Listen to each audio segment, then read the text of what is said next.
I'm Alan Wartes, and this is ThinkRadio Presents ThinkPeople.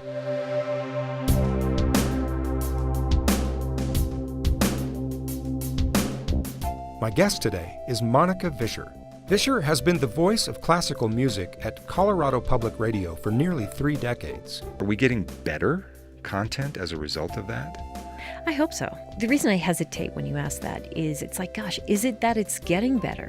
Or is it just that there's more transparency and great ideas are finally getting a chance to rise up and be heard and seen? Yeah, well, either way, I think the listening public wins. That's right. Welcome to another great conversation on Think People. If you like ThinkRadio Presents ThinkPeople, then I know you'll enjoy the other shows in the ThinkRadio Presents family of podcasts. Think Business is a weekly discussion with innovators, entrepreneurs, disruptors about sustainable business into the 21st century. And Think Planet, conversations with thought leaders on important environmental issues. Subscribe to Think Radio Presents on iTunes and YouTube or wherever else you get great content. And don't forget to help us spread the word by liking our social media channels and sharing the content we post. We're grateful to have you in the conversation on Think Radio Presents. Monika, thanks for coming by. Thank you for having me. I'm curious to know how often it happens that you find yourself on that side of the interview table. I mean, you've been in this business a long time. Do you have to answer the questions more often than ask them? No, this is quite rare. So it's a lovely opportunity, though. Well, that was a nice way to put that. I think most people who are used to asking the questions don't really like this very much. Well, that would be more truthful. Yeah, I was going to say, okay, we'll go there. I'd much rather be preparing the interview than giving it. So yeah, well, we'll make this as painless as possible. Thank you. Maybe. Okay. Well, so I'm really curious to know about your story, how it is that someone gets to be Monika Vischer, the voice of Colorado Public Radio, at least on the classical music side of the house, somebody whose name so often gets an amazing reaction. You say Monika Vischer, and people go, "Oh, yeah, I know," and it's all because of your voice and your presence on the air. But surely you didn't start out there. I mean, what's your origin story? How did you get into this business that you've made such an amazing career of? It did start when I was a little kid watching Saturday Night Live and Jane Curtin as a news anchor. Remember her? Oh, yeah. I was there. And I would imitate her in the mirror. You wanted to be Jane Curtin when you grew up. I did. I just thought it was hilarious. But I didn't realize at the time that it was just another expression of my performance self that seemed to kind of come natural, musician. And I was used to perform. My parents had my brother and sister and I performing whenever people came over. Ah, doing what? Well, my brother, they were both older. My brother played saxophone. My sister played clarinet and I played flute. My mother played piano. And we just got used to it. Anytime it was a little party, they'd get the knickknacks out and the drinks, and we got our instrument ready to play. And sometimes it was trios, and so, yeah. Well, some kids would absolutely hate that. Yeah. And once they had a choice, they would never pick up an instrument again. And that's the key. Did they have a choice? Yeah. Well, did you have a choice? I mean, did your parents parade you out like circus act or something like that? Well, I suppose you could say I don't remember struggling with a choice. Mm-hmm. I don't remember being offered a choice. It just was. Well, you've already admitted that you had a performance gene that you were satisfying. So. This is true. So clearly you weren't most kids. And so where'd you go from there? I mean, you wound up at the University of Northern Colorado. Yes, I grew up playing flute pretty seriously. Okay. And for the longest time, I thought I was going to be a professional flutist and teach flute in some fashion, and that would be my life. I did end up at the University of Northern Colorado in Greeley, where I had not necessarily my focus on flute playing when I entered. And I ended up doing a music minor and actually getting lulled over to the vocal jazz side of things. Which is very addictive. Very addictive. Very luring. Those jazz people. What was it in The Simpsons? Marge Simpson telling Lisa to stay away from that jazz man. Well, there's actually a good reason for that, but you didn't heed that advice. No, and it was You right wound down up the in hallway. the vocal jazz. Yeah.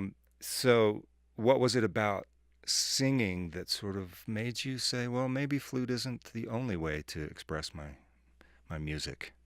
Well, I was singing in high school, the choir and musicals.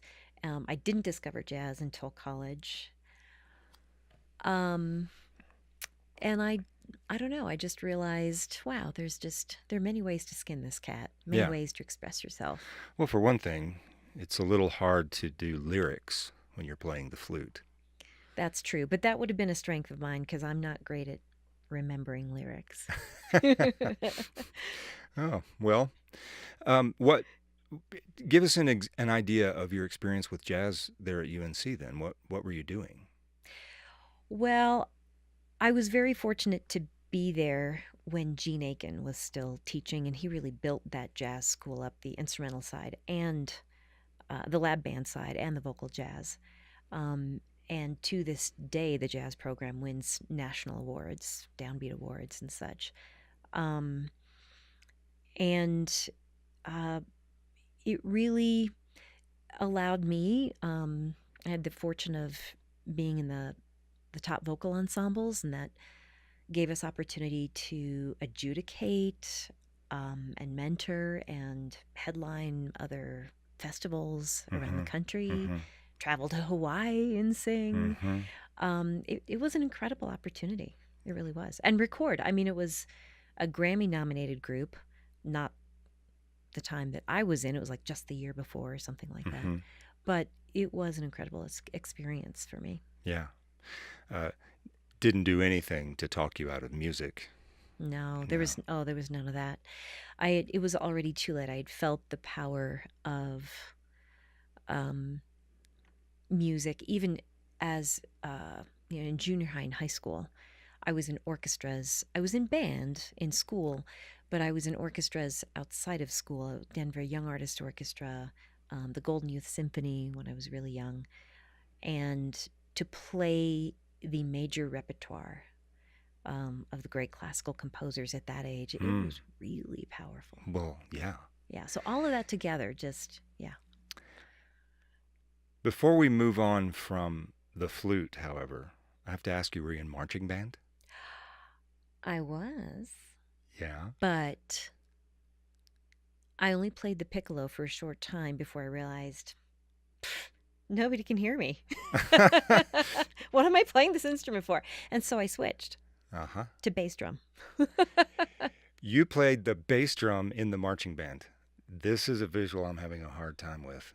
Yeah. I mean, I was already trying to picture you in one of those hats with the big plume on it. There's a picture of that in my high school yearbook if you'd like me to show it to you at some point. Oh, we're going to have to put that on the website.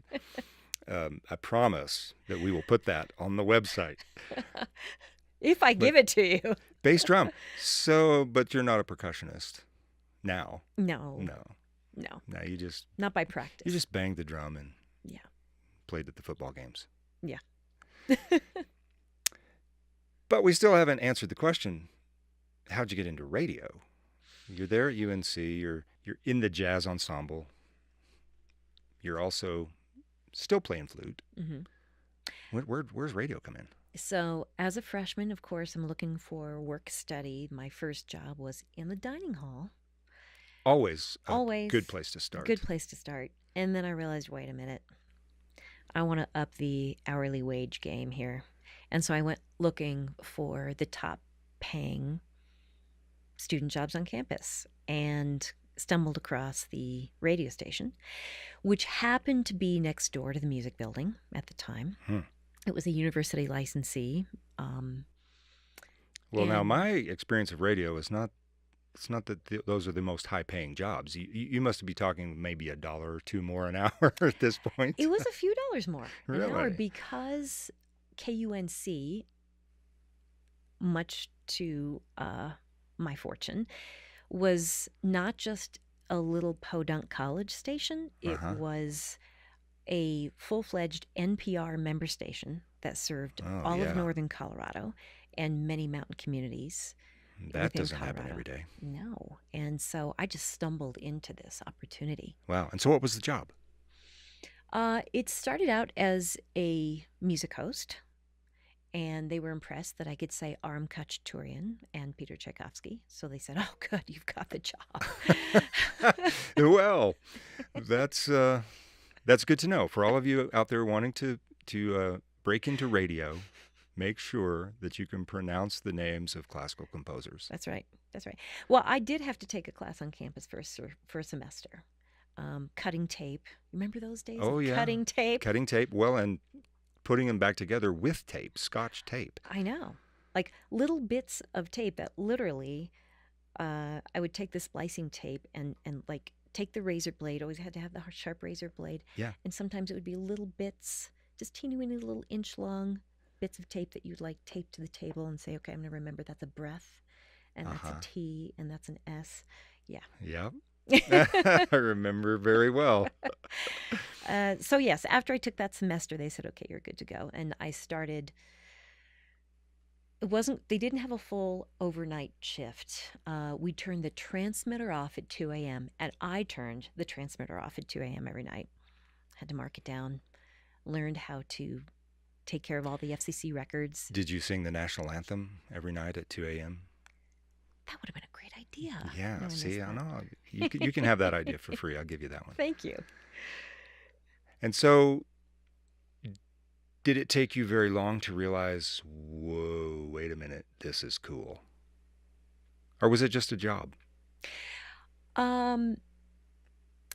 It all happened very organically, where it was really interesting. It certainly was a huge challenge. And I'm always excited by a big challenge. So it was a challenge I wanted to conquer, and it was highly creative, and you were constantly, just had to be on your game. And then before long, they had me hosting the NPR magazines, Morning Edition, All Things Considered. And by hosting, I don't mean I wasn't giving the newscast. The news director was giving the newscast. But I was giving the weather and talking about this and that happening in the community. And all that fluff that goes between the news and the show. And I didn't mean to call it fluff. It's okay. At the age of 18, it definitely did not feel like fluff. No, it was very felt important content. Monumental. And I went through those early years in the mid 1980s of, having the radio nightmares. Everybody who gets into radio. Oh, yeah. Oh, absolutely. You remember this? Totally. Yes. The mic is live and nothing is coming out of your mouth. Or Right. the absolute wrong thing is coming out of your mouth. Right. Or for me, it was the turntables. I was across the room back when we actually played vinyl. I mean, I realize playing vinyl is hip again now, but It is. back in the days when that's That's all we all we had. had. Yep. I'm across the room, and in my nightmare, I'm looking across, and the needle is coming to the end, and it's just hitting the label over and over again, and I can't move. I'm paralyzed. Yeah. Can't get to the album. Yeah, so you've got that sound. Yeah. That little rhythmic, scratchy sound. Well, I have a story to tell about that. Yeah. Well, And I would love to say that it happened while I was asleep and I woke up and it was just a dream. oh, no. Yeah, I was doing the late shift, Texas Tech University, KTXT. Uh-huh. And I won't go into all the details, but I managed to lock myself out of the building while I was on the air. What was So playing when you left? Track 2 of some album, okay? Somebody, the doors were locked at that time of night, and somebody would throw a pebble up at the studio window, and that's how you knew they wanted in. So I ran down there, opened the door. Nobody was there, so I walked out just a little bit to see who's there, and am horrified when the door closes behind me.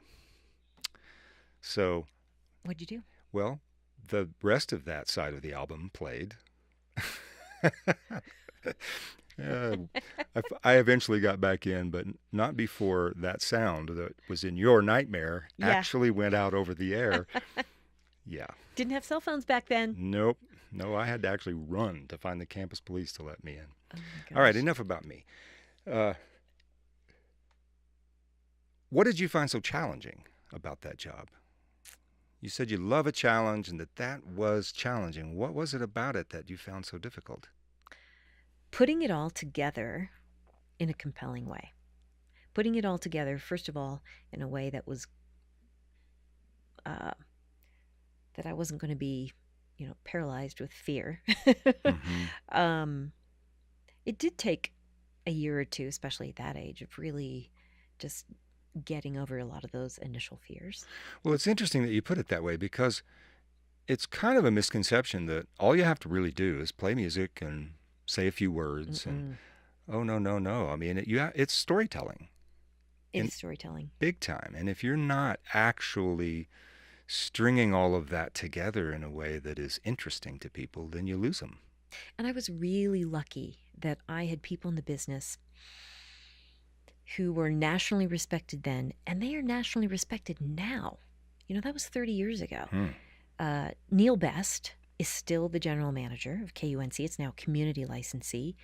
It took me a while before I went to national conferences, radio conferences, and realized, oh, Neil is respected all over the country. And then a woman named Julie Amacher, who now is the classical program director at Minnesota Public Radio for C24. She and her husband at the time, who actually was responsible for hiring me, she did a lot of my air checks. And I didn't realize how high quality my training was at the time. So it was really just kind of this wonderful lining up of the planets. But yeah, the challenge of just putting it together and being able to shut the mic off and feel good about what just happened. While back those days, the phone would ring whenever with whatever questions. Right. Could you tell me how this is spelled? What is it that you said an hour ago? And excuse me, I'm going to be on the air in 90 seconds. I'm going to have to put you on hold. Yeah. Yeah. So we were doing customer service and live radio at the same time back then. That would be a challenge. Yeah. Yeah, it was. So we've been reminiscing sort of about the good old days of radio. But when you stop to think about it, that 30-year period that you mentioned is an astonishing period in the history of radio. I mean, radio came along and it was really more or less unchanged from its roots to the early 90s. And then the internet happened. The digital revolution has happened. As you look back to your origins and compare that with where we are today, how would you sum up the change that has come over this industry? Well, it is not unlike the change across all kinds of media platforms. So you can get music of any variety, any which way you want. You can get movies or any kind of visuals any which way you want. You can get anything that once upon a time really came through the radio with just a handful of radio stations, or TV for that matter, right? Sure. There is now just this amazing array. I mean, it's grown over time, right? So it grew to many more television and radio stations. I'm not an expert on the history, but having lived through it, I mean, this is just something, we all remember. Yeah, there's an amazing proliferation of options, and that was even before online options. And I have to say, when radio monopolies came along, where companies could gobble up any number of radio stations within multiple markets, that homogenization did not help. Because I think underlying, along with the growth of technology, you still had the basic human need and of learning and growing and curiosity and wanting to discover. And so with the internet and technology allowing for discovery of all kinds, radio is now, it's still a primary platform. But, we are watching this closely. Radio, anybody who is paying attention is getting into the business of digital and visual. I mean, you're videotaping today. Right. And it's because that's where content is going. You don't just call it radio anymore. You call it content. We have a content team at Colorado Public Radio. It is content development. We have a chief content officer. Yeah. Well, we call this Think Radio, but we're very well aware that we might just as well call it Think Media. You could, but radio is a hip term, just it is. like vinyl I know, I love and it. turntables. We're not going anywhere with radio because my roots are way back there, and I like that. But that doesn't mean that you can't acknowledge the changes that are happening. Right. And how has the audience changed? The people that are still listening to an over-the-air broadcast, are they the same people? Is it a different audience, or is it growing? Is it changing in some way? I suppose it depends on the content provider. I mean, national public radio, again, I'm not going to profess to be an expert and spit out stats here. You'll have to speak with somebody from NPR or somebody who's like an expert on the history and status of public radio. But National Public Radio has been working for years to bring in younger audiences. They've done all kinds of studies to, at one time they were watching their audience get older, and they knew that this was an issue they had to take on. They understandably have been pioneers in public radio in the business of staying relevant on the digital platform. We're back to that comment we made a moment ago that it really is a storytelling challenge. And as your audience changes, the story that you're telling has to change also if you want to stay relevant. And what it's really allowed, Alan, is the genuine truth of content is king. If there's ever an era where content is king, meaning we know that there are some artists, some content, whether it's on YouTube, whether it's, podcasts, some of the finest podcasts. If you have a great idea, it is much more likely to pop through because of today's technology. Right. For a lot of reasons. But the bottom line reason is not about the digital, manipulating the digital marketplace or any of that stuff. The bottom line reason is you're telling a story that people want to hear and that they want to come back and hear again. And if you haven't got that, you can have great production value. You can game the social media thing all day long, and you're still not going to achieve what you set out to do. Do you think that the end result of this environment that we're describing is to raise the bar of content? Are we getting better content as a result of that? I hope so. It adds much higher value to every bit of real estate. If you think of audio or content as real estate, every moment counts that much more. So, whereas 20 years ago, when I would open the mic and do a little bit of shooting the breeze to be a little more conversational, I might do less of that now. Where Really? I'm just zeroed into getting to the jugular, saying something as soon as knowing that listeners, for instance, they tune in more at a transition point. So the piece of music ends or a story ends. There's a transition point. Yeah. you're listening what's next, right? Yeah, and you have the option of clicking away. You have the option of clicking away. That gives me an opportunity. I've got your attention.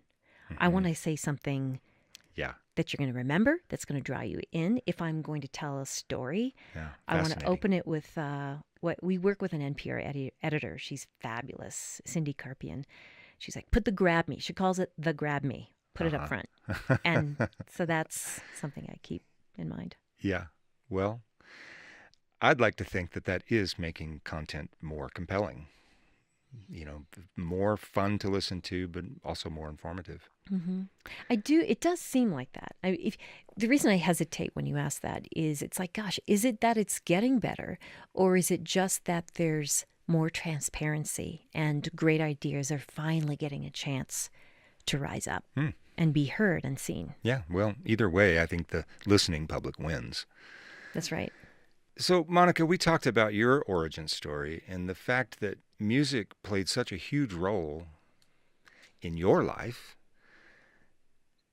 And I want to use that as a springboard to talk about what you're doing now. You're not just involved with classical music on the radio. That's still the majority of what I do. Well, of course. That's my work. That's your day job. Let's talk about this other life that you've started apart from your day job. You discovered a program called El Sistema that's all about bringing the world of music and arts to children. And especially to children who don't otherwise have access. So, underprivileged, people from disadvantaged backgrounds. Mm-hmm. So I learned about this through, my classical radio, just being on top of the news, watching this kind of bubble to the surface of news headlines.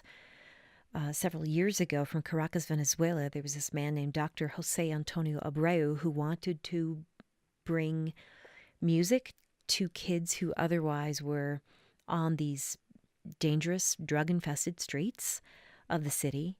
And he gathered 11 kids in a parking garage, is where it started. It's now hundreds of thousands of youth across Venezuela.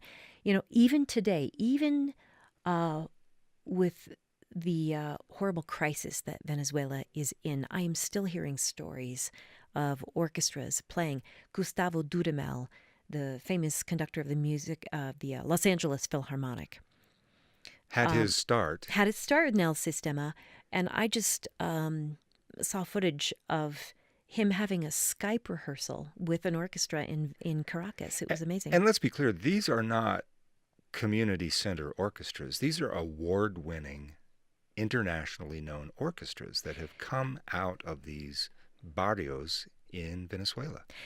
Yes, so Abreu developed this into a daily program. Every day after school, kids would come 4, 5, 6 hours a day, 5, 6, sometimes 7 days a week. And it was all about growing the orchestra. And these orchestras became the beacon of their communities, sometimes in barrios that were so dangerous, the cops wouldn't even go in. And so you have this system now of orchestras since 1975. It's built into hundreds of orchestras and choirs around the country. The top orchestra was the Simón Bolívar Youth Orchestra. Now there are other youth orchestras, but that was the first to really gain international attention. That's the one that Dudamel grew up through. And the Berlin Philharmonic hired its youngest musician ever, 18-year-old bassist from the Simón Bolívar Youth Orchestra. And so it's now inspired people all over the world to start their own programs. And now we see in the United States, El Sistema programs all over the country, including, of course, Los Angeles, where Dudamel has made sure to grow the roots there in Los Angeles, where there's a lot of disadvantaged youth who don't have access to the arts, don't have that same privilege as a lot of other kids. Well, and you forgot to mention that we also now have an El Sistema in Denver. Yes, I helped to bring that to you. Here in my free time, yeah. Well, how did that come about? You're a successful Colorado Public Radio host. You've got a life. What inspired you to add 40 to 60 hours more work a week? Well, I don't know if it's ever been that much. But some weeks were more than others as we were putting this together. Um, Having the power, knowing the power of music in my own life and what it meant to me, especially after I lost my mom when I was 13. Looking back, I'm able to see just how important it was to have that to hang on to in my life. And knowing that we have a lot of need in our communities of Denver, across the state, in an era when we continue to lose music and arts education in our schools. That's still an issue. We have lost a couple of generations, really, on some level, of sufficient, consistent music education in our schools. The success that you talk about in Venezuela is not just about training musicians. Okay, these people went on, so a lot of them have gone on to be musicians, and these orchestras are internationally known, but that's not the point, really. No, it is creating good citizens. And let me give you a good example. There is one young musician who was in the youth orchestra with Dudamel, taught by Abreu, who a few years later was accepted into the Interlochen Music Academy here in the United States, went to high school there, then came to study at CU Boulder with a clarinet teacher there, Dan Silver, got a performance degree, went on to work after graduation in HR for nearly a decade. They found us, we found them. When I say them, I mean his mom actually is our family engagement specialist for the program. And he is now on our board of directors. So he's a great example of somebody who he will sit here and tell you just about how the program built just incredible principles of character and perseverance, teamwork, and creative spirit. Yeah. All the things, as you say, that make for good citizens. Right. Yeah. Problem solving, right? Businesses today, they want people who know how to do problem solving. This is what this program does. Well, and how to take on a complex task like learning a very difficult piece of music. Right. And mastering it. Right. We're almost out of time, but I'd love to hear where the program is now. You brought it to Denver. What's going on? So we have a staff of, I think it's 8 people now. Well, give or take. We are in 3 Title I schools, meaning these are schools of largely marginalized families that have little to no access to music education, the same kind that, say, Denver School of the Arts kids get access to, right? Although I will say 10 of our kids now have been accepted into Denver School of the Arts. We have 75 kids in our after-school program right now. We have over 100 kids during school at Bruce Randolph Middle School and High School. We have our 2 elementary schools right in the Globeville, Elyria, Swansea neighborhoods. That's about to undergo huge change with the I-70 project, National Western Stock Show. We are there serving our families and, hope to be part of what, part of the problem solving around, how do we keep these families in this community? And the idea is that we continue to grow into other communities. It's a daily program, free to the families, although they give voluntarily. They do give. Every stakeholder, we're giving families an opportunity to give. The schools give. We're looking at how can we more meaningfully involve Denver Public Schools, any other school district we're going to be partnering with, the city, in order to be sustainable. That's the next big turning point. We launched in January 2012. Now we're at a point where we're really ready to grow to the next level of being sustainable so that we can really make greater impact. If people want more information, is there a website they can visit? There is. I suspected there might be.